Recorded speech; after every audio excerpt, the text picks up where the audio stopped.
नमस्कार विद्यार्थी मित्रांनो, मी अक्षय गोरे. सर्वांचं आपल्या यूट्यूब चॅनलला स्वागत. आजचा व्हिडिओ असणार आहे टेट 2017मधील मानसशास्त्रामध्ये विचारलेल्या प्रश्नांच्या स्पष्टीकरणाचा 6वा भाग.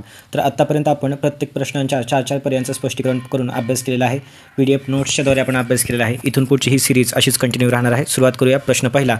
या ठिकाणी प्रश्न आहे, व्यक्तीचे स्वतःबद्दलचे निर्धारण म्हणजे काय? या ठिकाणी व्याख्या विचारण्यात आलेली आहे. 4 पर्याय आहेत: स्वाभिमान, आत्मसन्मान, आत्मनियमन आणि आत्मसंकल्पना. तर या ठिकाणी 4ही पर्यायांचं आपण स्पष्टीकरण पाहणार आहोत. याचं उत्तर काय असणार आहे? व्यक्तीचे स्वतःबद्दलचे निर्धारण म्हणजे काय? याचा आन्सर असणार आहे ऑप्शन ए, स्वाभिमान. तर बाकीचे जे 3 पर्याय आहेत त्या 3 पर्यायाबद्दल आता आपण माहिती पाहणार आहोत. चला, तर पहिला पर्याय आहे या ठिकाणी पहा, स्वाभिमान म्हणजे काय? सेल्फ इस्टीम त्याला असं म्हणतात. एक्झाममध्ये जशास तशी व्याख्या येऊ शकते, त्यामुळे लक्षपूर्वक ऐका. स्वाभिमान म्हणजे काय? तर व्यक्तीचे स्वतःबद्दलचे निर्धारण, हा आत्ताचा आपला प्रश्न होता. यानंतर आत्मसन्मान म्हणजे काय? त्याला आपण सेल्फ रिस्पेक्ट असं म्हणतो. स्वतःच्या योग्यतेवर किंवा क्षमतावर असलेला विश्वास म्हणजे काय? आत्मसन्मान. यानंतर आत्मनियमन म्हणजे काय? सेल्फ रेग्युलेशन आपण त्याला म्हणतो. ही एक जाणीवपूर्वक वैयक्तिक व्यवस्थापनाची प्रक्रिया आहे. ध्येय गाठण्यासाठी स्वतःचे वर्तन, विचार यांना मार्गदर्शन करण्याची ही एक प्रक्रिया आहे. आत्मनियमन म्हणजेच काय? Self regulation. बघा, सगळे शब्द आपल्याला वाचायला सारखेच वाटतात, परंतु त्यांचा अर्थ वेगवेगळा आहे. यानंतर आत्मसामर्थ्य म्हणजे काय? तर हा प्रश्न देखील टेट 2017मध्ये विचारण्यात आला होता आणि त्या प्रश्नामधूनच मी ही व्याख्या घेतलेली आहे. जशास तशी व्याख्या घेतलेली आहे टेट 2017च्या पेपरमधून. आत्मसामर्थ्य म्हणजे काय? सेल्फ इफिकॅसी म्हणजे काय? तर स्वतःला क्षमता आहे असा विचार करणे किंवा विशिष्ट स्थितीमध्ये आवश्यक असलेले वर्तन म्हणजे काय? तर आत्मसामर्थ्य होय. 17मध्ये विचारलेला प्रश्न आहे, तशीच आपण व्याख्या घेतलेली आहे. आत्मनियंत्रण म्हणजे काय? त्याला आपण काय म्हणतो? सेल्फ कंट्रोल असं म्हणतो. आत्मनियंत्रण म्हणजे काय? याची डेफिनेशन आहे, ध्येय साध्य करण्यासाठी किंवा शिक्षा टाळण्यासाठी स्वतःचे विचार, भावना, वर्तन यावर नियंत्रण ठेवण्याची क्षमता. याला आपण काय म्हणतो? आत्मनियंत्रण असं म्हणतो. चला, पहिल्या प्रश्नाचं आपलं स्पष्टीकरण झालेलं आहे. इथून पुढच्या प्रश्नांचं देखील आपण अशाच प्रकारे स्पष्टीकरण करणार आहोत, जेणेकरून टेट 2017मध्ये आपल्याला एक प्रश्न विचारला होता आणि त्या प्रश्नांच्या बाकीच्या पर्यायांचं आपण विश्लेषण केलं तर येणाऱ्या कोणत्याही एक्झाममध्ये आपल्याला याचा नक्कीच फायदा होणार आहे. प्रश्न 82 पाहूया. ताण प्रतिरोधक व्यक्तिमत्व याद्वारे उत्तम प्रकारे स्पष्ट होते. स्ट्रेस रेजिस्टंट पर्सनॅलिटी असं आपण इंग्लिशमध्ये या ठिकाणी म्हणलेलं आहे. मराठी समजलं नाही तर इंग्लिशमधून वाचून घ्यायचं. ताण प्रतिरोधक व्यक्तिमत्व याद्वारे उत्तम प्रकारे स्पष्ट होते. ठीक आहे. तर या ठिकाणी विचारलेलं काय आहे? Stress resistant personality is best explained bye. तर ताण प्रतिरोधक व्यक्तिमत्व कुणी चांगल्या प्रकारे विश्लेषण केलेलं होतं? ठीक आहे. पर्याय आहेत कोबासा, एरिक एरिक्सन, रेनाल्ड यापैकी नाही. तर हे जे 3 पर्याय आहेत ना, या 3ही पर्यायांचं आपण स्पष्टीकरण नोट्सच्याद्वारे पाहणार आहोत. तर याचा आन्सर काय आहे? ही गोष्ट लक्षात ठेवायची आहे. ठीक आहे. ताण प्रतिरोधन व्यक्तिमत्व, स्ट्रेस रेजिस्टंट पर्सनॅलिटी असा शब्द आला की त्याचा आन्सर काय असणार आहे? कोबासा. ठीक आहे. पर्याय क्रमांक 1 याचं उत्तर असणार आहे. तर एरिक एरिक्सन यांच्याबद्दल आपण माहिती या आधीच्या व्हिडिओमध्ये देखील पाहिलेली आहे. त्यांच्याबद्दल मी तुम्हाला थोडक्यात माहिती सांगतो आणि ज्या गोष्टी मी सांगतोय त्या अशाच सांगत नाही, त्या एक्झाममध्ये येऊ शकतात, त्या खूप महत्त्वाच्या असतात. त्याच्यामुळं या ठिकाणी जे लिहिलं आहे त्याच्यापेक्षा मी जे सांगतो त्याच्याकडे तुमचं लक्ष कधीही जास्त असलं पाहिजे. तर एरिक एरिक्सन यांचं मानसशास्त्रामध्ये योगदान काय होतं? तर एरिक एरिक्सन यांची एक थेरी आहे ज्याचं नाव आहे सायकोसोशल थेरी. याआधी आपण पाहिलेलं आहे. सामाजिक विकास सिद्धांत कोणाचा आहे? तर एरिक एरिक्सन यांचा आहे. त्यानंतर त्यांच्या काळामध्ये त्यांनी आयडेंटिटी क्रायसिस म्हणून एक संकल्पना मांडली होती आणि ती संकल्पना खूप जास्त फेमस झाली होती. आयडेंटिटी क्रायसिस म्हणजे स्वतःची ओळख जी निर्माण आपण करतो त्याच्या बाबतीत जे संकट असतं त्याच्याबद्दल ती संकल्पना मांडलेली होती. तर ही संकल्पना कोणासाठी होती? किशोरवयीन मुलांसाठी होती. किशोरवयीन मुलांचा वयोगट किती असतो? 13 ते 19 या वयोगटातील मुलांसाठी त्यांनी एक संकल्पना मांडली होती आणि ती खूप फेमस झाली होती. ठीक आहे. त्याचं नाव आहे आयडेंटिटी क्रायसिस. म्हणजे आपली स्वतःची ओळख निर्माण करण्यामध्ये जी संकट येतात, जो स्ट्रेस असतो त्याच्यासंबंधी ती संकल्पना होती. तर एवढंच लक्षात ठेवायचं एरिक एरिक्सनबद्दल. त्यांचा सिद्धांत कोणता आहे? सामाजिक विकास सिद्धांत, सायको सोशल थेरी, आणि त्यांनी आयडेंटिटी क्रायसिस नावाची एक संकल्पना मांडली होती जी की नंतर खूप फेमस झाली होती. यानंतर रेनाल्ड यांच्याबद्दल आपल्याला काही माहिती जास्त उपलब्ध नाही आणि कुठल्याही टेटच्या आत्तापर्यंतच्या एक्झाममध्ये त्यांच्यावर प्रश्न आलेला नाही, त्याच्यामुळे ते आपण एवढं एक्सप्लेन करण्याची गरज नाही. ठीक आहे. यानंतर व्यक्तिमत्वावर प्रश्न आलेला आहे. या ठिकाणी व्यक्तिमत्वाचे सर्व घटक, व्यक्तिमत्वाच्या वेगवेगळ्या व्याख्या या सर्व आपण इन डिटेल या व्हिडिओच्यामध्येच पाहणार आहोत.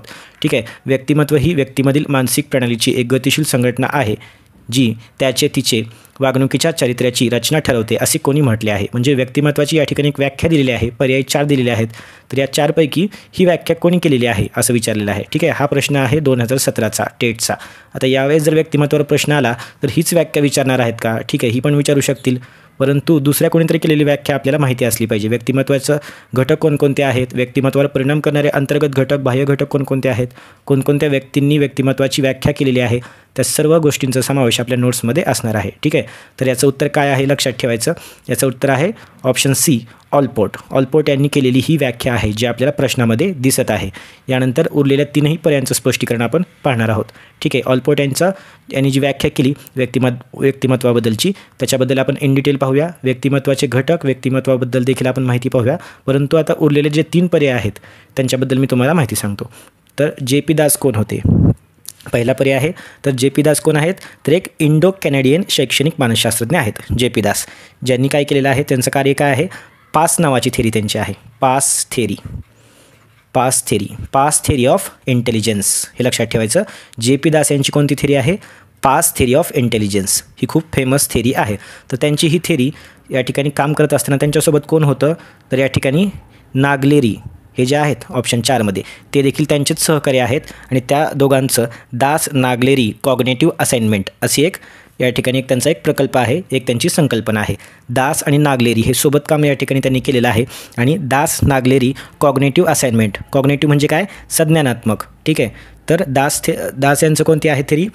तर पास थेरी आहे, पास थेरी ऑफ इंटेलिजन्स आणि दास नागलेरी कॉग्नेटिव्ह असाइनमेंट. या ठिकाणी बाकीच्या पर्यायाबद्दल तुम्हाला कळालं. आता एक पर्याय उरलेला आहे स्पियरमन. स्पियरमनबद्दल आपल्याला काय माहिती आहे किंवा स्पियरमनबद्दल आपल्याला काय विचारलं जाऊ शकतं ते आपण आता या ठिकाणी डिस्कस करूया.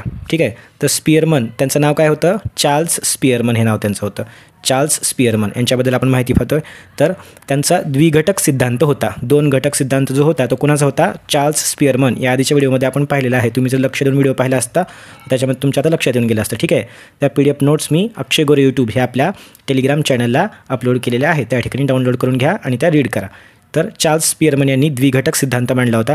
द्विघटक म्हणजे 2 घटक होते त्याच्यामध्ये. पहिला घटक होता जी, दुसरा होता यस. जी म्हणजे काय? जनरल म्हणजे काय? तर एक सामान्य घटक. आणि यस म्हणजे काय? स्पेसिफिक म्हणजे काय? विशिष्ट घटक. अशा प्रकारे द्विघटक सिद्धांत कोणी मांडला होता? तर स्पियरमन यांनी मांडलेला होता. ही गोष्ट लक्षात ठेवायची. यानंतर आपण व्यक्तिमत्व या टॉपिकवर महत्त्वाच्या नोट्स पाहणार आहोत. व्यक्तिमत्व खूप जास्त महत्त्वाचा टॉपिक आहे आणि या टॉपिकवर आपल्याला प्रत्येक एक्झाममध्ये, कुठल्याही सेंट्रल गव्हर्नमेंटच्या एक्झाममध्ये, सीटेटमध्ये आणि टेटमध्ये देखील प्रश्न विचारले जातात. त्याच्यामुळं इन डिटेल आपण व्यक्तिमत्वाबद्दल आता माहिती पाहणार आहोत. चला सुरुवात करूया. पर्सनॅलिटी म्हणजे काय? व्यक्तिमत्व. तर पर्सनॅलिटी हा शब्द कसा तयार झाला? तर हा शब्द लॅटिन भाषेतील पर्सोना या शब्दापासून तयार झालेला आहे. पर्सोना या शब्दापासून पर्सनॅलिटी हा शब्द तयार झाला. पर्सोना म्हणजे काय? मुखवटा. व्यक्तिमत्व हे केवळ बाह्य मुखवटा नसून त्यापेक्षाही अधिक काही असतं. ठीक आहे, आता ऑलपोर्ट यांनी केलेली व्याख्या जी आपल्याला टेट 2017मध्ये विचारलेली आहे तीच आपण या ठिकाणी पाहतोय. या ठिकाणी वेगवेगळ्या व्यक्तींनी केलेली व्याख्या आपण पाहणार आहोत. यावेळेस ऑलपोर्टची विचारली, पुढच्या वेळेस नॉर्मन मन यांची विचारली जाऊ शकते. ती देखील व्याख्या आपण याच व्हिडिओमध्ये घेतलेली आहे. ऑलपोर्ट यांची व्याख्या: व्यक्तिमत्व ही व्यक्तीमधील मानसिक प्रणालींची एक गतिशील संघटना आहे जी त्याचे तिचे वागणुकीच्या चारित्र्याची रचना ठरवते. आपल्याला प्रश्न आला होता, ही आता तुम्हाला कायमची व्याख्या लक्षात राहील. यानंतर व्यक्तिमत्वाची व्याख्या कोणी केली? ज्या लोकांना मराठीमध्ये प्रॉब्लेम आहे ते या ठिकाणी इंग्लिशमध्ये रीड करू शकतात. ठीक आहे, तुमचा वेळ वाचा म्हणून मी या ठिकाणी इंग्लिश आणि मराठी दोन्हीमध्ये पण आता रीड करून दाखवत नाही, कारण त्याच्यात जास्त टाईम जाईल. आपली एक्झाम जवळ आलेली आहे. या नोट्स तुम्हाला भेटतील, त्या तुम्ही वाचून घ्या. ठीक आहे, ज्या ठिकाणी तुम्हाला गरज लागणार आहे त्या ठिकाणी इंग्लिशमध्ये देखील मी सांगणार आहे. तर नॉर्मन मन यांची व्याख्या काय आहे? ही खूप महत्त्वाची व्याख्या आहे. 17मध्ये विचारली. ऑलपोर्ट यांची व्याख्या कदाचित 23मध्ये नॉर्मन मन यांची व्याख्या विचारली जाऊ शकते. त्यामुळे लक्ष द्या. व्यक्तीची शरीररचना, वर्तन पद्धती, अभिरुची, अभिवृत्ती, बौद्धिक क्षमता, विविध योग्यता आणि प्रगत वैशिष्ट्यांच्या संघाला व्यक्तिमत्व असे म्हणतात. ठीक आहे, याच्यातले 2-3 शब्द लक्षात ठेवायचे. सगळेच शब्द लक्षात ठेवण्याची गरज नाही. असं थोडीशी फिमिलियर व्याख्या आली की लगेच नॉर्मन मन हा ऑप्शन आपण क्लिक करायचा आहे. ठीक आहे, फक्त तुमच्या एकदा डोळ्याखालून हे गेलेलं पाहिजे. यानंतर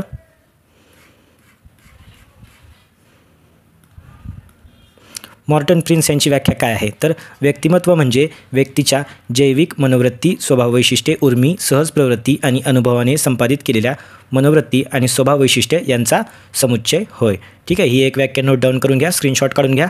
म्हणजे तुम्हाला मी आणखीन या ठिकाणी 2 व्याख्या वेगवेगळ्या सांगितलेल्या आहेत. ठीक आहे, नॉर्मन मन यांची व्याख्या ही एक लक्षात ठेवायची आणि दुसरी व्याख्या ही या ठिकाणी दिलेली आहे. ठीक आहे, प्रिन्स यांची व्याख्या.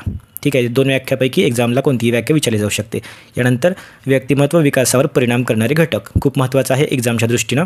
व्यक्तिमत्व विकासावर परिणाम करणारे घटक, फॅक्टर्स अफेक्टिंग पर्सनॅलिटी डेव्हलपमेंट. आंतरिक घटक कोणकोणते आहेत? पहा, शरीर रचना व्यक्तिमत्वावर अफेक्ट करते. जन्मजात क्षमता, यानंतर अंतःस्रावी ग्रंथी, या अंतर्गत घटक आहेत या ठिकाणी 3. ठीक आहे, असं देखील विचारलं जाऊ शकतं की अंतर्गत घटक कोणकोणते आहेत. त्याच्यामध्ये समजा कुटुंब दिलं जाऊ शकतं. कुटुंब कसा घटक आहे? बाह्य घटक आहे. ठीक आहे, 3 पर्यायामध्ये तुम्हाला विचारलं जाईल की व्यक्तिमत्व विकासावर परिणाम करणारे अंतर्गत घटक पुढीलपैकी कोणते आहेत, असा प्रश्न आला.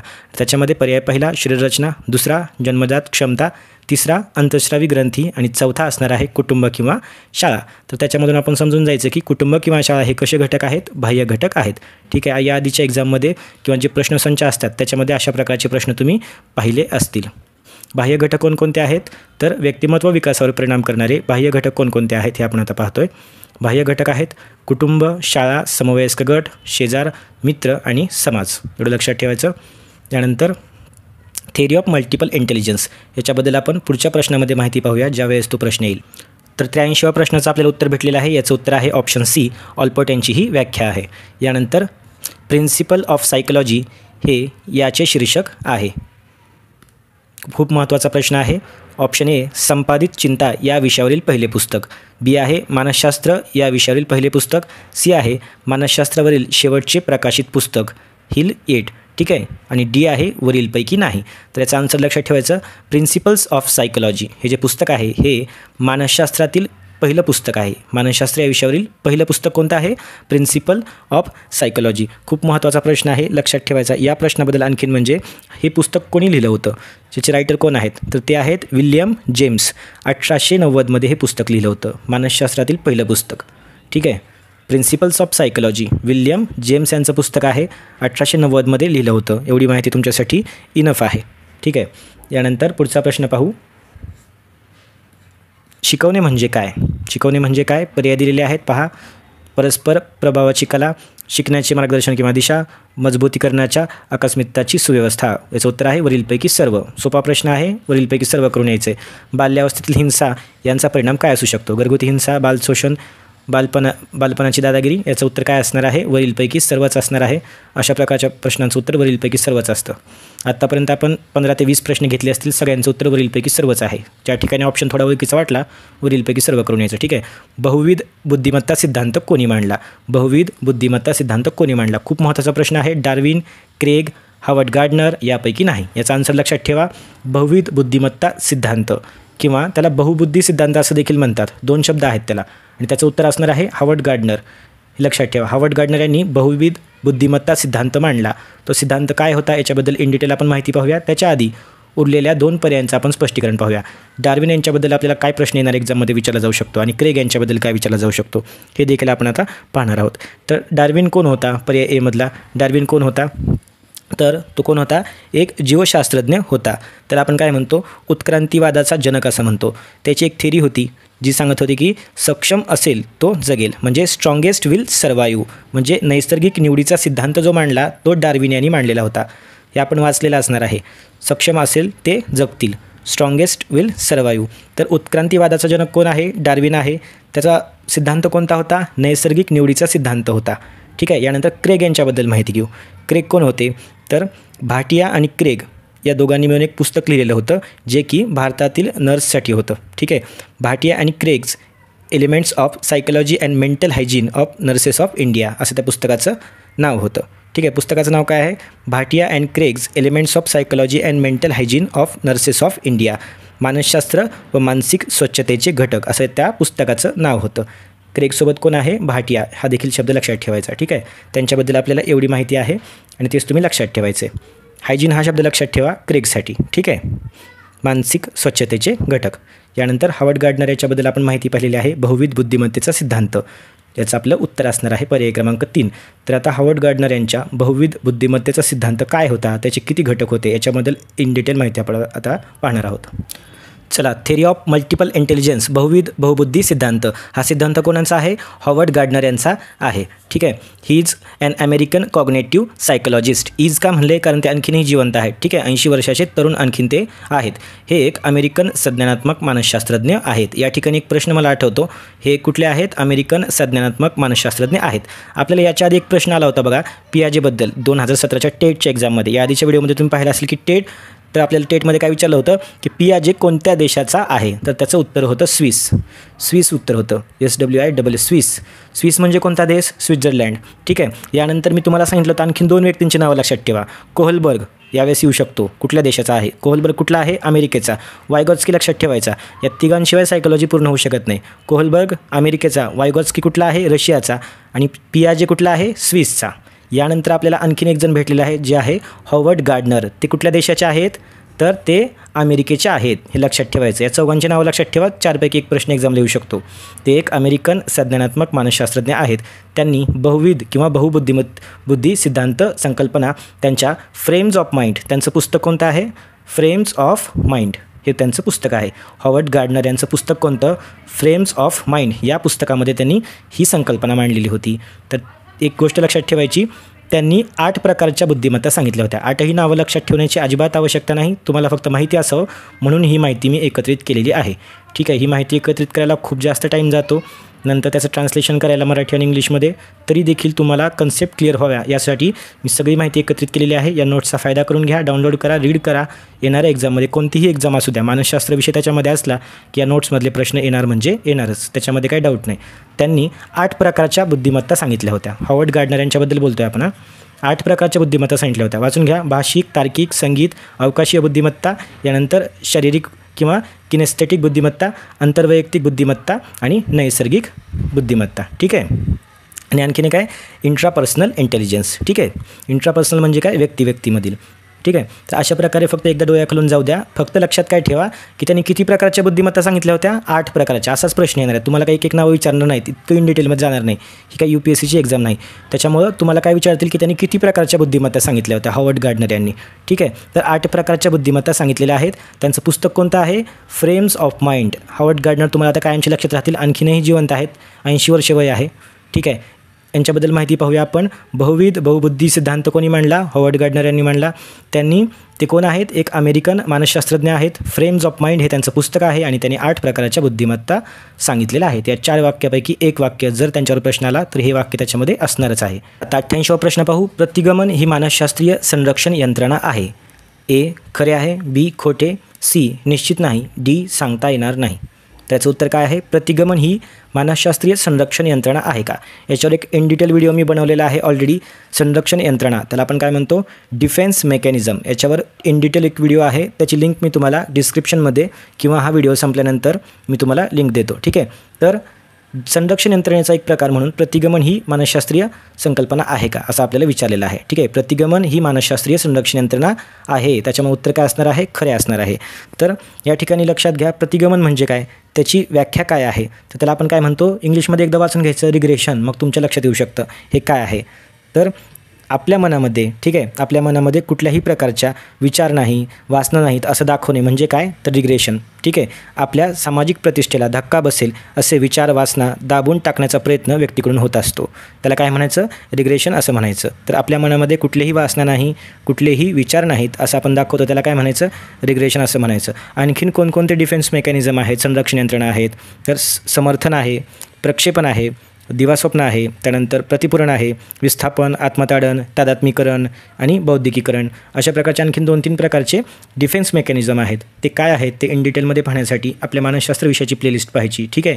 त्या ठिकाणी मी लिहिलेलं आहे की TETसाठी आहे, परंतु मानसशास्त्र सगळीकडे सारखंच आहे. ठीक आहे. आपल्याला फक्त कन्सेप्ट समजणं महत्त्वाचे आहे. TETसाठी असलं किंवा टेटसाठी असलं किंवा उद्या सेटचं जरी मी लेक्चर घेतलं तरीसुद्धा मी एवढंच इन डिटेल सांगणार आहे. त्याच्यामुळे असं म्हणायचं नाही की ते TETचं होतं आता टेटचं आहे कसं बघू, काही प्रॉब्लेम नाही.